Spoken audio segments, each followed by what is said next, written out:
우리 몸에는 코 눈물관이라는 눈물 배출로가 있는데 이 부분이 노화, 만성염증, 외상 등의 원인으로 좁아지거나 완전히 막히는 경우가 있습니다. 그러면 눈물이 제대로 빠지지 않아서 물이 잘 안 빠지는 현상, 즉 눈물이 계속 고이는 문제가 생깁니다. 이럴 때는 눈물길을 뚫어주는 치료가 필요합니다.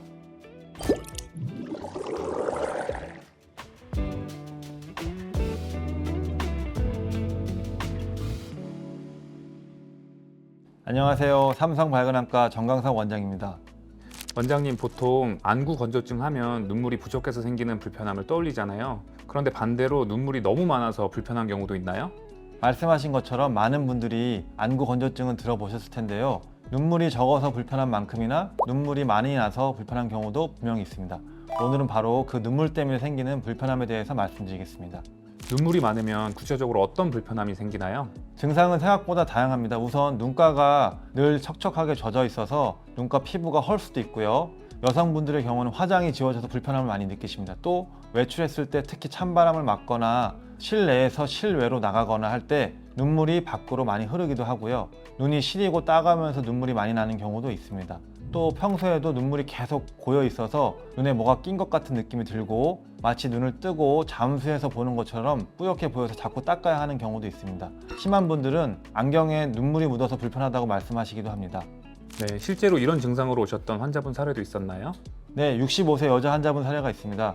이분은 다른 병원에서 눈이 시리고 건조하고 눈물이 난다는 증상으로 진료를 보셨고 안구 건조증에 대한 눈물 안약, 소염제 처방을 받으셨습니다. 경과를 보다가 눈물점에 플러그 시술까지 받으셨는데요. 문제는 그 이후부터 시작됐습니다. 플러그 시술을 받은 뒤부터 눈물이 너무 많이 흐른다고 하시면서 저희 병원에 내원하셨습니다. 원장님, 그러면 이 환자분은 왜 이런 문제가 생긴 걸까요? 이분은 눈물길 세척 검사를 해보니 반대쪽 눈물점으로 완전 역류되는 현상이 관찰되었고 오른쪽에 코 눈물관이 막혀있는 상태였습니다. 즉 단순히 건조해서 눈물 나는 문제가 아니라 원래 눈물이 빠져나가는 길 자체가 막혀 있었던 것입니다. 그래서 이분에게는 프루빙이라고 하는 누소관 성형수술을 시행하였고 이후 눈물길에 튜브 삽입을 진행했습니다. 그 뒤로는 눈물 나는 증상이 없어졌습니다. 원장님, 여기서 많은 분들이 헷갈리실 것 같은데요. 먼저 플러그 시술이 어떤 치료인지 간단히 설명해 주세요. 플러그 시술은 안과에서 비교적 많이 하는 시술 중에 하나입니다. 원리는 간단합니다. 원래 눈물이 부족한 분들에게 눈물길 입구 부분을 막아서 눈물이 눈에 오래 머물게 만드는 치료입니다. 특히 굴절 교정 수술을 받은 분들은 각막신경 손상으로 인해서 눈물 분비량이 감소할 수 있고요. 또 렌즈를 오래 착용한 분들도 해당될 수 있습니다. 쉽게 비유하면 싱크대 입구를 막아서 물이 너무 빨리 안 내려가게 만드는 것과 비슷하다고 생각하시면 됩니다. 즉 안구 건조증을 좋게 하기 위한 치료입니다. 원장님, 그러면 누소관 성형술은 어떤 치료인가요? 이건 반대로 오래된 싱크대를 뚫어주는 것에 가깝습니다. 우리 몸에는 코 눈물관이라는 눈물 배출로가 있는데 이 부분이 노화, 만성염증, 외상 등의 원인으로 좁아지거나 완전히 막히는 경우가 있습니다. 그러면 눈물이 제대로 빠지지 않아서 물이 잘 안 빠지는 현상, 즉 눈물이 계속 고이는 문제가 생깁니다. 이럴 때는 눈물길을 뚫어주는 치료가 필요합니다. 대표적인 치료가 누소관 성형수술과 눈왕비가 문합술, 영어로 DCR입니다.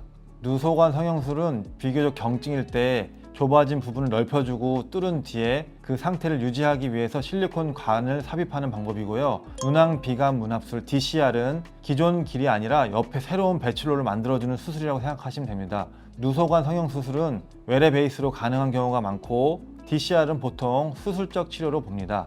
그러면 아까 그 환자분은 결국 어떤 점이 가장 문제였던 건가요? 정리하면 이 환자분은 원래 코 눈물관에 협착이 있었던 분입니다.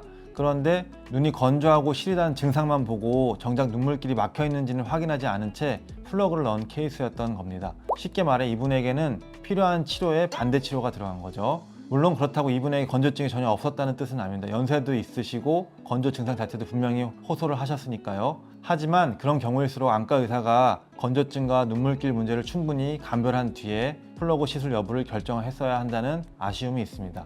그래서 결국 이분은 적절한 시술을 받고 나서 증상이 완전히 좋아지셨습니다. 눈물이 많아도 불편하고 적어도 불편합니다. 결국 적당한 상태가 가장 좋습니다. 그리고 중요한 것은 겉으로 보기에 비슷해 보여도 다 같은 건조증이 아니라는 겁니다. 그래서 진단이 매우 중요하고 꼭 전문가의 진찰을 받아보시는 것이 좋습니다.